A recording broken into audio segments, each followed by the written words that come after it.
Hey, ladies and gents, welcome to the Controlled Interest Gamecast, where we talk about video games and everything happening in the industry, episode 237. I am your host, Jerrad Wyche.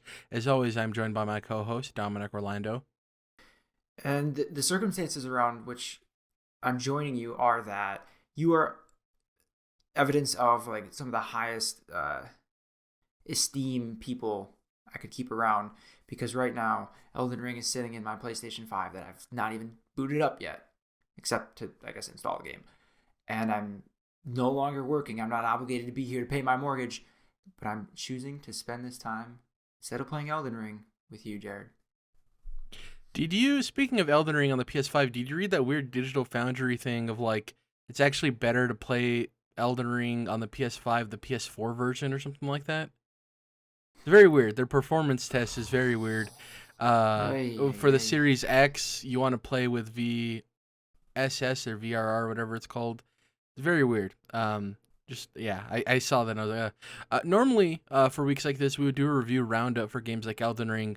But if you've been on the internet, that thing, we don't need to really do a review roundup. It's basically I think just it's currently exactly reviewing so well. Obviously, we're going to be jumping into it. It's probably going to be all we talk about next week. And I hope to eventually, I want to do a spoiler cast on for that game because I think it'd be really cool to do outside of a normal podcast. Yeah, so as we wait in anticipation of Elden Ring, we have plenty to talk about. I've read a couple of reviews and a lot of people's reactions to it, reviewers' reactions to it so far. But I've not heard much about like the story and a little bit about some characters and their quality. But I want to know more about, like, do we feel like George R.R. Martin contributed to the lore here? Like, does that come through? That's what I'm kind of still a mystery to me, apparently. Yeah, but I'm kind of thankful for that though, because as lightly spoon-fed as the narrative is in games from Software, I kind of don't want to know from other people, and I can just go back and look up Vata Vidya videos. You know what I mean? So I'd rather just experience it myself.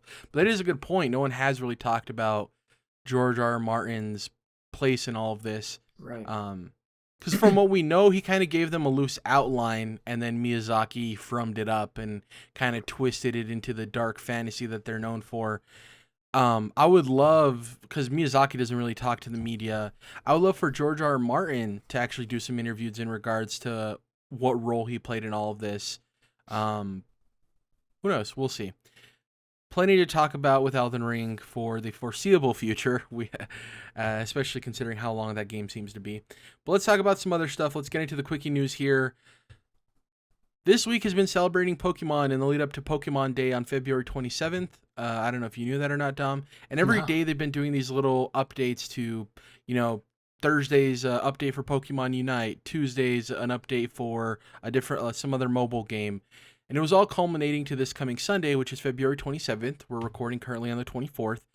And people were wondering, well, what's going to happen on the 27th? Because that is Pokemon Day.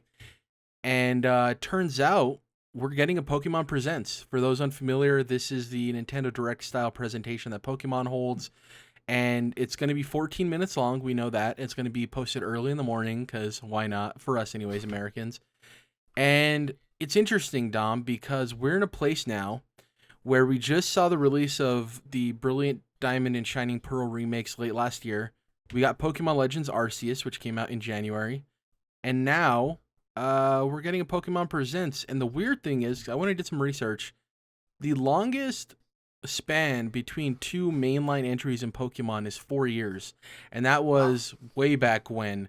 Most recently, the last four iterations, the last four generations really, have all been 3 years at most, usually 2 years of the mainline releases. Yeah, 2022.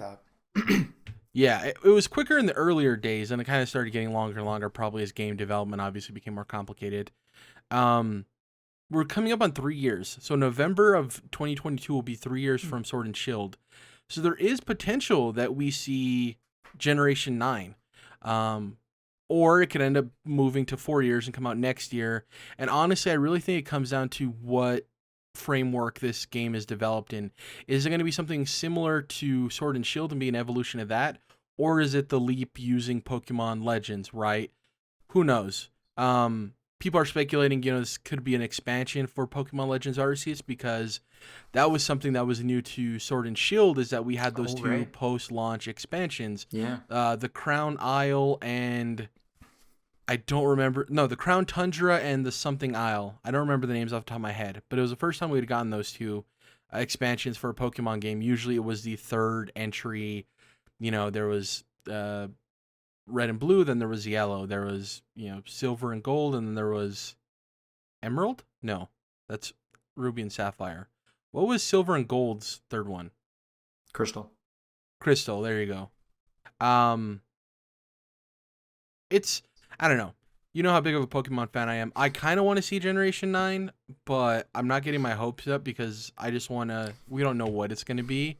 So what else? I mean, because I'm thinking, isn't there supposed to be like a new Detective Pikachu movie, like a sequel?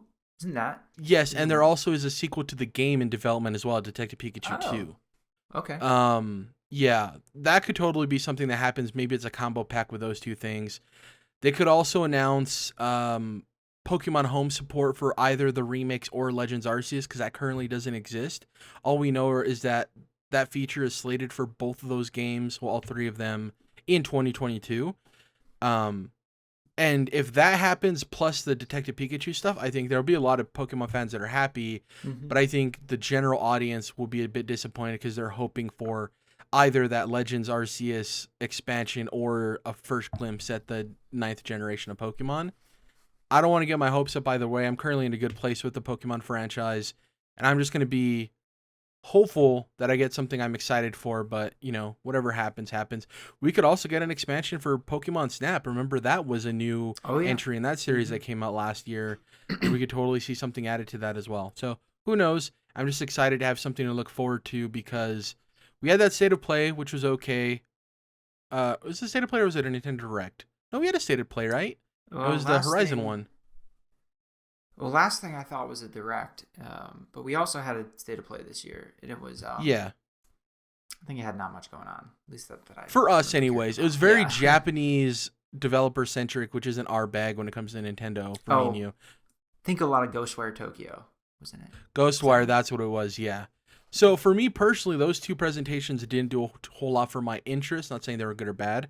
I'm hoping this is the first thing for the year for me personally that I get excited about. And if that's not the case, that's fine. They're not overhyping it. The only kind of way they're hyping it is that they're doing all these small announcements beforehand, breadcrumbing leading up to it. So it's like, well, if you're going to get all these announcements out of the way instead of packaging them all in one big presentation, what's in this 14 minutes? Like, what are we getting? Yeah. So we'll see. We had a pretty big bomb drop this week. Call of Duty goes ghost. Which is a headline I came up with, and I would have done it if I broke this scoop like Jason Schreier did. Well done. But he tweeted, "Scoop, for the first time in 2 decades, Call of Duty will skip a year. Activision has delayed 2023's game made by Treyarch to 2024. Sources tell Bloomberg it's a shocking move that will have a massive impact on the franchise and the industry." Unquote. Before I get into the details that he went on and wrote in the article, top of the story, first glance, how did this reveal kind of sit with you? Cool. I feel like this is only a good thing for everybody, or at least a better thing for everybody. Because I've not played the last couple Call of Duties, so like I understand there's some ignorance here, but I feel like I know Vanguard, they've been disappointed with the sales there, and before that, I want to say Cold War is what they called it. Yes, Black Ops Cold War. Yeah, Black Ops Cold War. Feels like it wasn't as big as they wanted it to be. Or at least in some of the previous games, and it just feels like the franchise has just been declining. The exception being Warzone, right? I think people like that, but you mentioned that as of late, there's been some community kind of... A lot of issues with the quality of the mode, yeah. Yeah. So maybe a similar thing there. Like, just it feels like maybe the overall quality of the franchise has kind of been declining. And so take a year off. I mean, we just watched Assassin's Creed do this, obviously, which I think... I assume it's working out for them, for Ubisoft, like financially, but I certainly think most people would agree that the games have been getting better since then. We don't get them as often, but there's just at least more put into them, it feels like. So it seems like let's follow that same model with Call of Duty. Like, people will have to wait longer, for their Call of Duties, but they'll be better when they get them. and Activision will be better off. Now Xbox too. So yeah, I think this is a good thing, a smart move, and I think it's going to be like to the benefit of everybody ultimately. So Jason went on his article to say, the company is pushing off the release after a recent entry in the series failed to meet expectations. You mentioned that, Vanguard. Leading some executives to believe that they're introducing new versions too rapidly, said the people, who asked not to be identified because they weren't authorized to discuss the deliberations. The decision was not related to Activision's agreement to sell itself to the Microsoft Corporation for $69 billion, the people said, which is kind of obvious, but I guess some people would make that assumption. Activision is working on other projects to fill the gap next year. A Call of Duty game set to come out this fall, rumored to be an MW2 reimagining, which is Modern Warfare 2, will receive a steady stream of additional content, and there will be a new free-to-play online title next year, said the people. Treyarch, the Activision-owned studio working on the now-delayed game, will also help with the free-to-play title, the people said. And there's also rumors of a Warzone 2 project coming out, which could be that free-to-play game. Other people have said it's an entire game separately, so there might be 2 free-to-play offerings next year. And the timing of this decision isn't surprising, because if the game this year, which it's rumor, but there's so many leaks that it's all but confirmed, of it being a Modern Warfare 2 reimagining, similar to how they did the first Modern Warfare reimagining, that game sold really well. And out of the last 3 titles, that's the bright spot. So it would come as no shock that they're like, if there's any year for us to delay a Call of Duty game post the launch of one, let's do it now, because it's kind of the highest guaranteed return that they're going to get in the foreseeable future. And it is a title that is beloved enough to where they can use post-launch content and nostalgia to drive sales for an additional year. So not surprising at all. I kind of agree with everything you said in terms of, even something like Call of Duty, which sells in a juggernaut fashion every year. These companies, it isn't good enough for them. And there comes a point where they do want to kind of recalibrate their release schedule. And funny enough, you mentioned Assassin's Creed. I'm in a place where I'm kind of excited to see the reveal of the next Assassin's Creed, which for a long time wasn't the case, because it's like they came out every year. It was expected. So it's like, why get excited? It's just like, what's the theme? Now I'm like, well, how different is it going to be from Valhalla? And we don't know. So we'll see what happens with Call of Duty. This is interesting in terms of, there was a whole discussion when Activision was purchased by Microsoft. Well, when are things going exclusive? What's going to happen? Who knows how that plays out now, where we're not getting a Call of Duty every year, and those changes can drastically affect the partnership that PlayStation already had in place with Activision.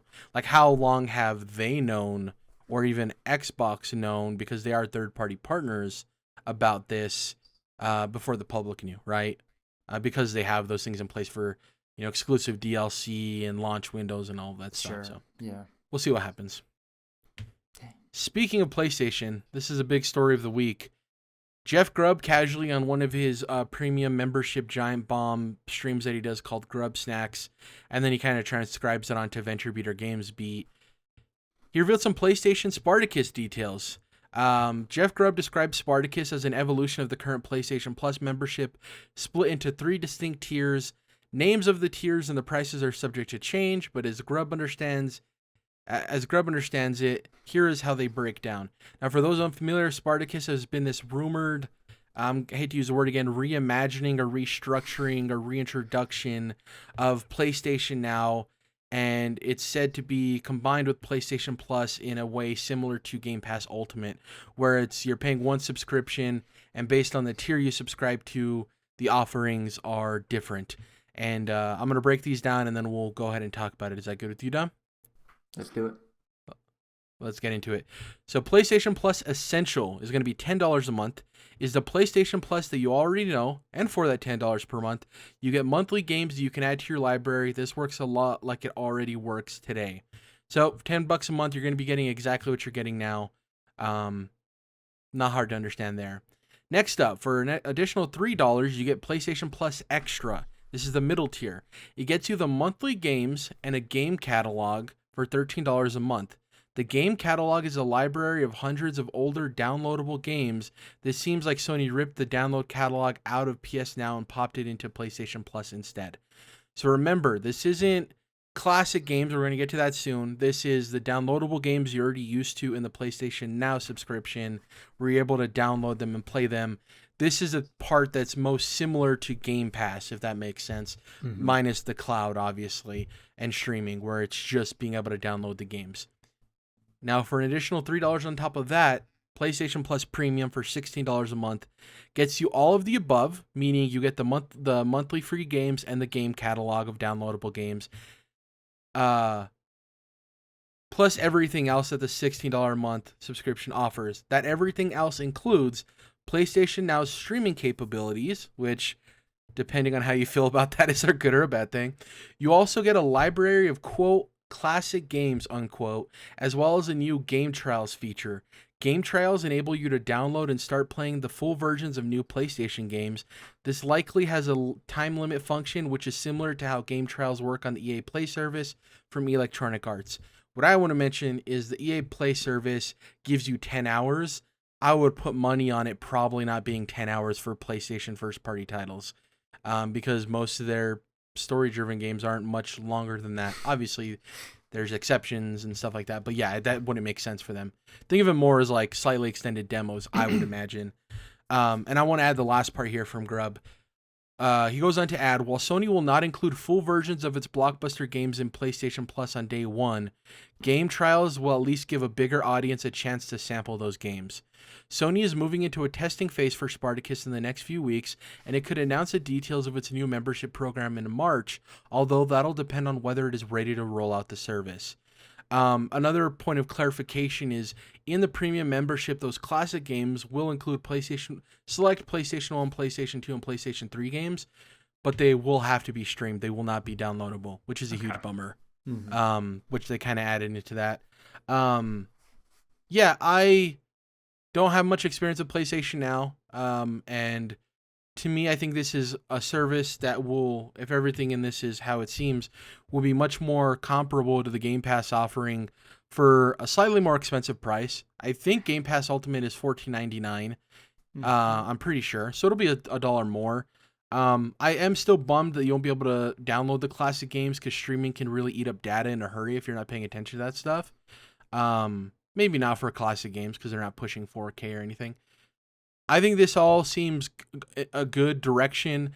I'm interested. This doesn't mention anything about PlayStation Online, right? I was thinking that too, but I would assume that that's included with any just a given options. Exactly. It has to be. If it wasn't, it'd be mutiny, right? Exactly. Or the bomb they could drop is that you don't need to pay to play online games. They kind of revert that way too. Which I don't think so. I think it's more like the case that they're just going to include it in the subscription. Because like they said, PlayStation Plus for $10 a month is PlayStation Plus Essential is what you're getting right now. It's essentially what you already have. So you heard me talk about all that stuff, Dom. How does this making you feel? It's somebody who, dabbles in PlayStation Now, and you've tried PlayStation. You dabble in PlayStation Now, and you've used PlayStation Plus extensively.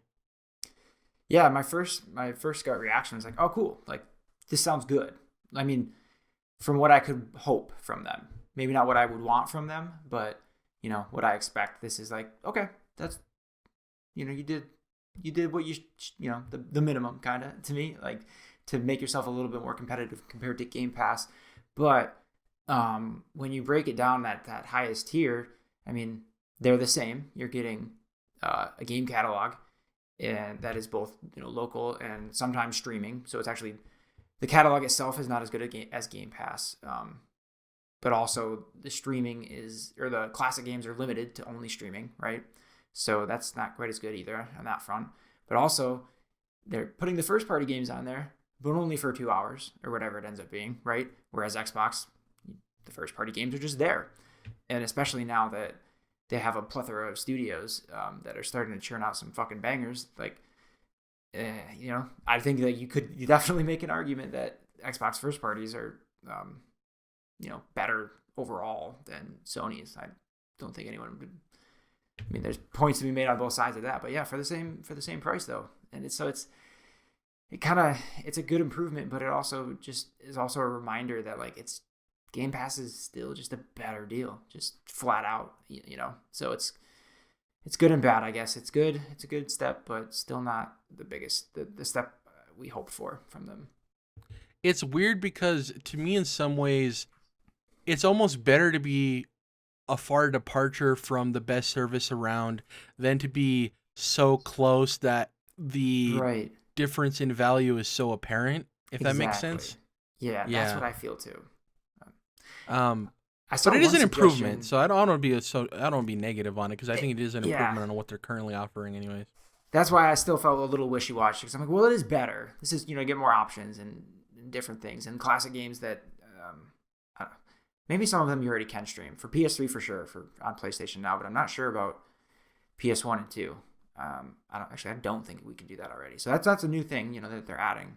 I did see one suggestion that I thought would have been cool, and they probably considered, but instead of just doing the demos, which actually makes a lot of sense too for them, but why not do the Game Pass thing of if you already subscribe, then you can buy those games at a discounted price. So especially when they've, recently jacked everything up to $70.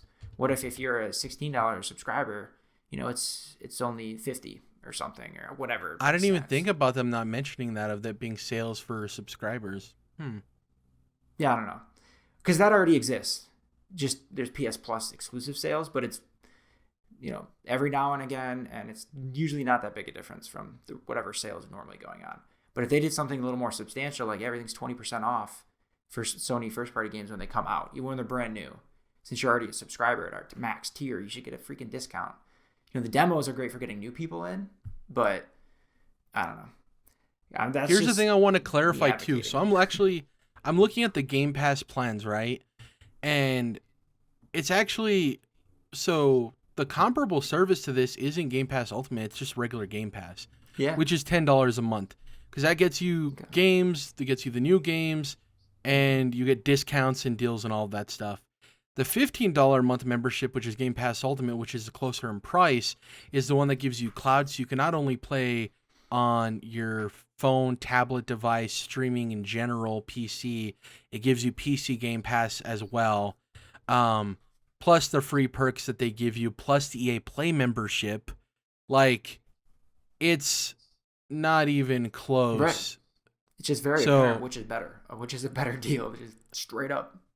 And the thing, too, is I don't know if PlayStation's going to be aggressive enough to offer those $1 get-in type of deals, And and the thing, too, is, so according to the story, the game trials are only for the $16 a month membership, right? Yeah, exactly.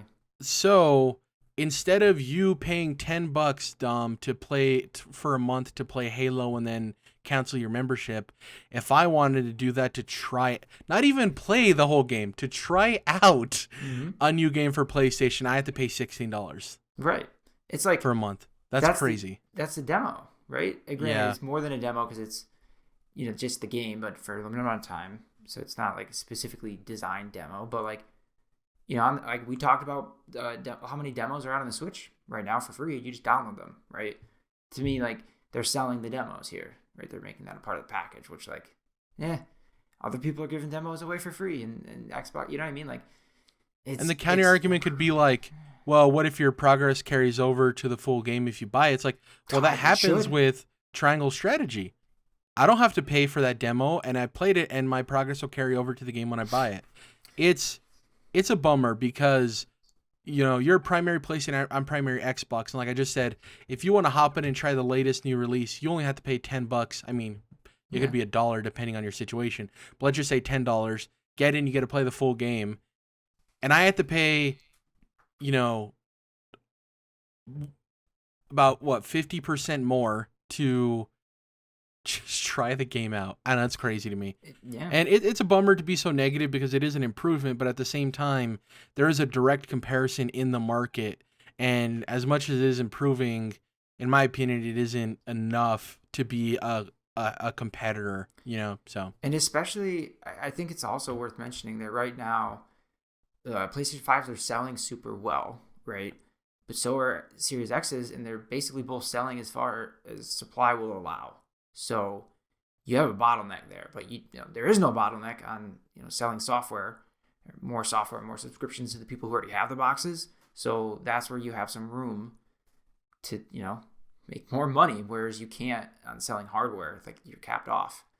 So I don't know, just I just think they could have done more if they wanted to like remain, not that they're obviously still competitive with Xbox, but it's like this could have been the thing to like cement them maybe back above from a gaming standpoint. I don't know, like a missed opportunity, I guess.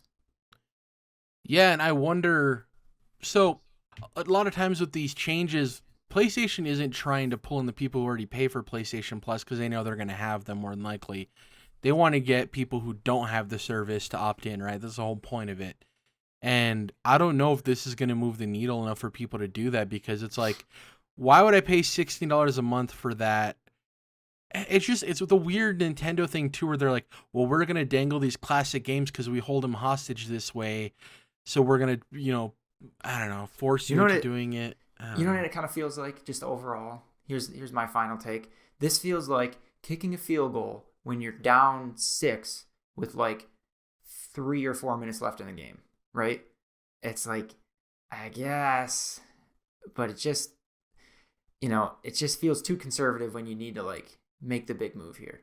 And that analogy can break down depending if you have like a great defense, sure. But you get where I'm going though. Yeah, it's interesting. These prices aren't final. Who cares if the names are final? That's whatever.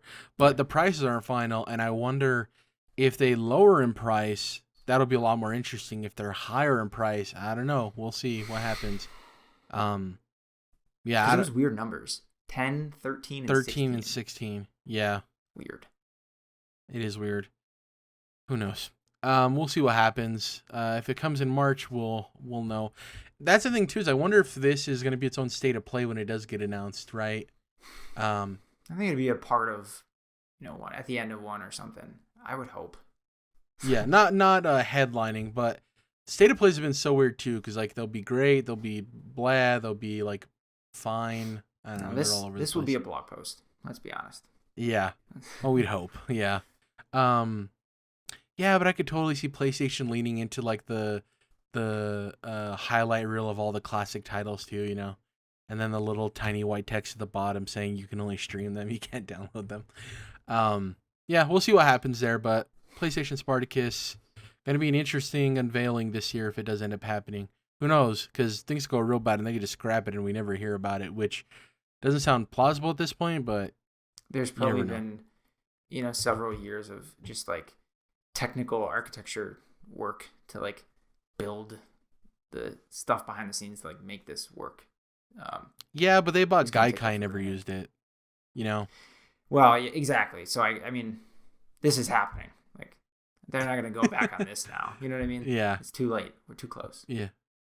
Especially with Stadia getting murdered in the street in front of everybody. Yeah, that's pretty much it. Before we get into what we've been playing, which I have nothing to mention at all, I did want to talk about real quick. We have an interesting opportunity here where this is the last time we're going to be talking together about Elden Ring before playing Elden Ring. With our Elden Ring virginities. Yeah, exactly. Intact. We got our purity rings on. Give us a +5 stamina, -5 defense or something. Plus whatever. Anyways, I just want to talk about maybe not necessarily expectations, because that's something different, but we've had such a long history with From Software and their games. Maybe we can talk about like things we want to see, things we don't want to see, maybe trends we hope stick around. For me, the first thing I want to talk about is I love how From Software teases their next game and their previous title. We've kind of figured that out through their releases. I don't know if this is confirmed because I haven't looked into it, but I'm assuming the tease for this was the night on the bridge in Sekiro. I would assume. Oh, right. Like super iron, heavy plated knight. Yeah, in exactly. I forget what they called him. Yeah. And he screams his son's name when he falls off the bridge. I don't know if that's the... Huh? I did not know that about that knight. Yeah, thanks to Vatavidia, I guess it's like, he's fighting to protect his son or something. I can't remember the whole story. It's been a while since I watched that video. Check into that. Yeah. But that's something I want to see. I would... Honestly, to your point earlier, I want to feel the George R. R. Martin influence. Yeah. You know, even though Game of Thrones went out like a wet fart in terms of the television show, and we're going to be waiting 100 years for the last 2 books to come out, I do love the way George R. R. Martin builds a world and tells these stories of these interconnecting characters, and I'm so curious to see how that fits into the dark and twisted storytelling that Miyazaki and the team at From Software kind of implement into their games. So I want to see how those two things meld together and work seamlessly with one another. Yeah, for me, those are kind of the top 2 things. I'll think about some other things maybe, but for you, like, is there specific things you want to see, or is there specific type of boss fights you're hoping for? I mean, as always, yeah, I want to see all the creative, heinous, terrible bosses with just the most messed up, gruesome designs. Always, I'm down for that. Like that's part of why we come here to From University. But yeah, like the thing too, I'm with you. I want to see more of a story and more of a world built. I want to feel like it's George R. R. Martin worked on this, because that's like what's unexpected or like unknown to me right now. Like I mentioned earlier, but that's kind of what I'm like hoping for, less so than what I expect. Because I expect to see those bosses. I expect like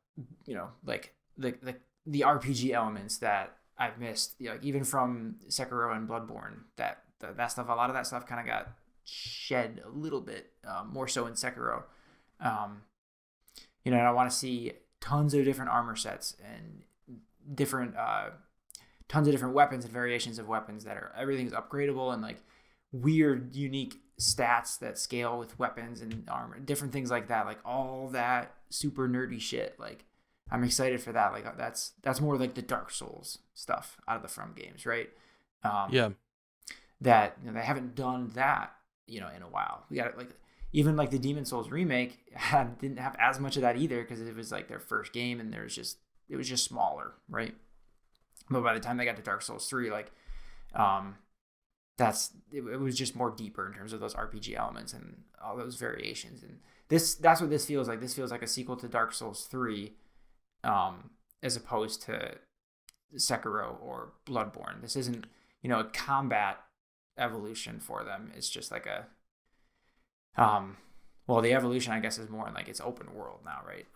And apparently feels a lot like Breath of the Wild in that regard. So that's what I have still the slightest fear that I might not fully buy into that, because a lot of people like, and I love that about Breath of the Wild too. But it also, after like I think it ended up being like 40 or 50, 60 hours in that game, it kind of starts to get a little tired. But well, the thing with this game too is, from everything I read, around 30 hours you get to the opportunity where you can quote unquote finish the game. Oh, right. And it's up to you whether or not you want to decide to explore other areas. So in that sense, I think the moment it starts getting tiring, you can be like, well, I want to finish this game now. And then when I feel like coming back to this game, I can explore other areas. So at least there's that. It's not like Persona where, no, you need to commit to playing those 80 hours to beat the game. Mainline 100 hours, yep. And interestingly, I agree with you that I think it's more of a spiritual successor to the Souls trilogy as opposed to the last 2 titles we got. Absolutely. But with Sekiro, there's 3 things. As you were talking, I thought about this. There's 3 things that Sekiro introduced that I want to see in Elden Ring to some capacity. One is the Guardian Ape moment. I think that was one of the coolest moments I've ever had in gaming. I didn't expect it. Jesus Christ. In terms of Souls bosses, it's the most creative twist.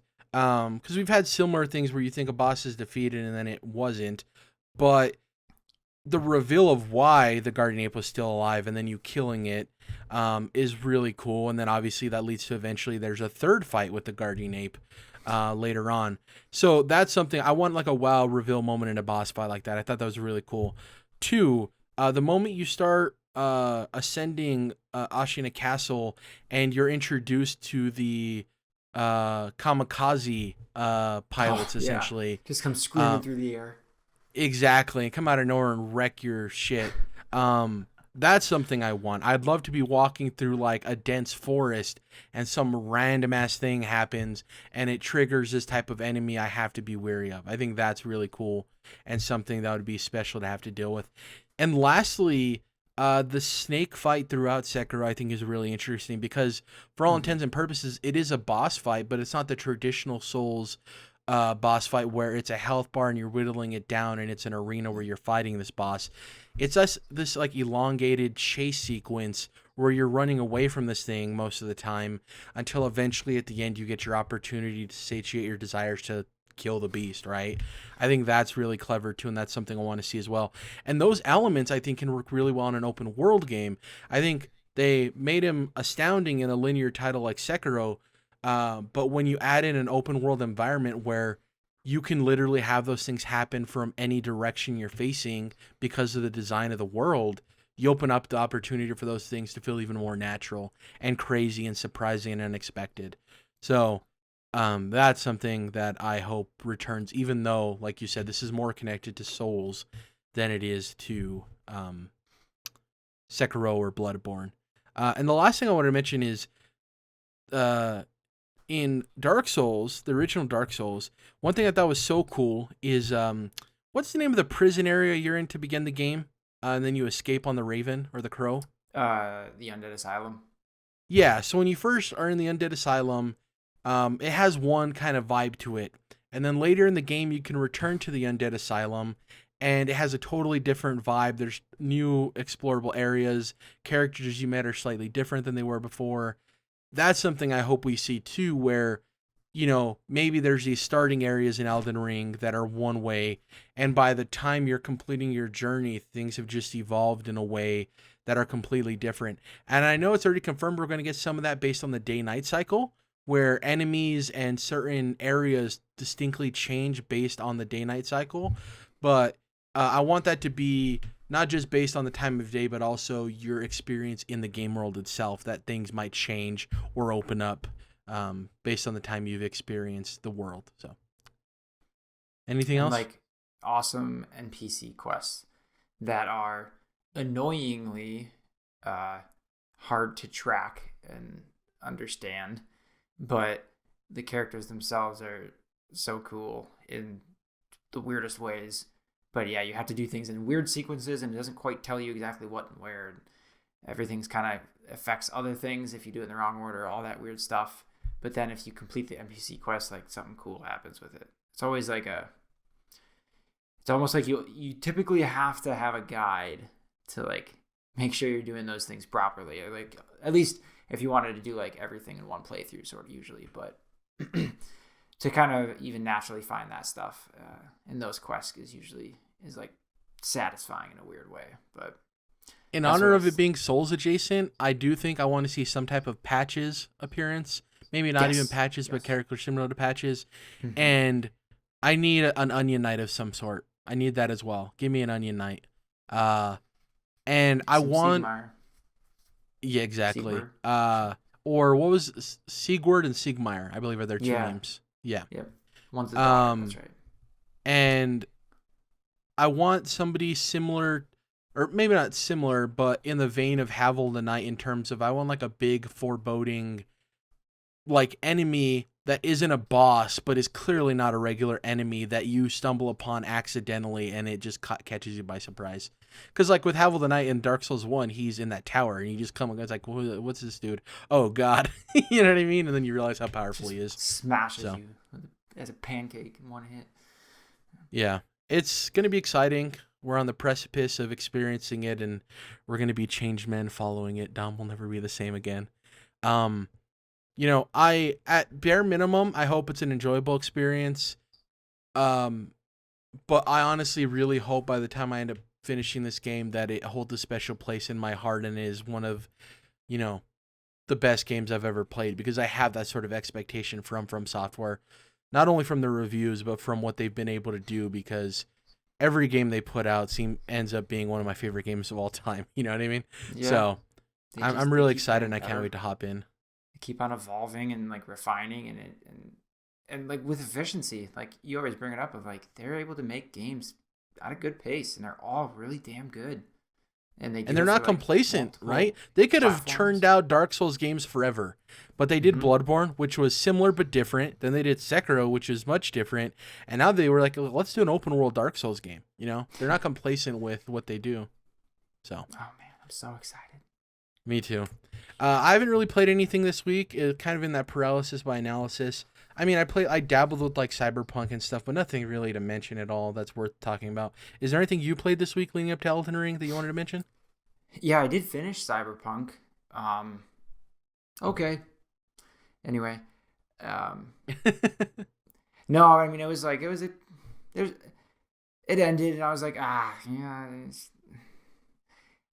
I'm certain, or rather, I did look up like the other ways it could have ended, and some were a little better, and I'm kind of like, okay, I guess, but I was just bummed out with how it ended for my character. It was annoying. It was kind of an unsatisfying, like, ugh. But the story was overall pretty cool. I think I talked about last week, like, all the Black Mirror type elements that they bring in and how they use that kind of stuff here. It's like new terminology, and you have to like learn what it means, like all the different stuff that exists in this world. It took me a quick second, to get up to speed on like what they're talking about some of the time. But once you do, it's pretty cool. And obviously like has a deep, the whole plot of the game is very, I don't want to spoil it, but very Black Mirror, in like that weird kind of theme. But if you continue, you'll know what I mean. But also I played a bit more of Metroid Dread, and it's like I said before, just still super satisfying to control and to play, and it's just very smooth and fast, and it's not as difficult as I was led to believe. Maybe I've just been conditioned differently than some other people. I was that sounded like a really tough guy thing to say, but I don't know, this game's not as tough as I hoped, but it's still a lot of fun. One thing I do want to also point out is the rate at which you get new items to unlock, new abilities and go back to reach new areas and new levels, like the whole Metroidvania aspect of it. It's weird calling it that because like this is Metroid, but I like that happens much faster than in basically any game, right? So if Hollow Knight's a good comparison, where like you get a new ability, you get the jump off the wall or whatever it is. And there's a few of those, and that was like a longer game in general too, so it's maybe not a perfect comparison, but it took a little bit longer to get those upgrades in Hollow Knight, whereas in Metroid Dread, you're kind of getting that shit at a decent pace. And so I don't know what I necessarily prefer, because it's slightly less rewarding with that, right? Whereas in Hollow Knight or in a Zelda game, you get a new weapon that lets you go to a new area. It's like feels super rewarding and cool and new. But it's not as frequent. So yeah, Metroid Dread is like they're giving you that at a faster pace. So it feels like you're not as big of rewards, but it's like a constant feed of smaller rewards. So it's cool. It's a cool change, I guess, that I didn't know I would appreciate. But yeah, and also it's kind of like badass. I don't know. I've never played a Metroid game before, so I wasn't sure. It's not like corny. It's not very Nintendo. Even though I always thought Samus kind of looked a little cheesy. But it's actually more like there's giant gruesome aliens that are trying to kill you with huge jaws and all that kind of shit. And like Samus is just an absolute fucking like action movie hero. So yeah, that's something I didn't know. I didn't anticipate. This is kind of cool too. But it's nice to play a Switch game again. It had been a minute, I feel. So well, hop into a franchise you've never played and actually enjoy the experience too. Which is fun. That's a big part of it. Obviously, Metroid's been around forever. I've never played one, besides in Smash Bros. Right? But yeah, so it was cool similar to when I finally jumped into Persona. I was like, oh yeah, that's pretty cool. So yeah, same thing here. Like, yeah, I'm not gonna go back and play old Metroids or anything weird like that. I'm not a crazy person. But yeah, it's been refreshing and fun, I'd say. Yeah, I tried playing the original Metroid and Super Metroid, and I'll get killed for this, but I don't think they hold up at all. They're very obtuse. They're very much of that era.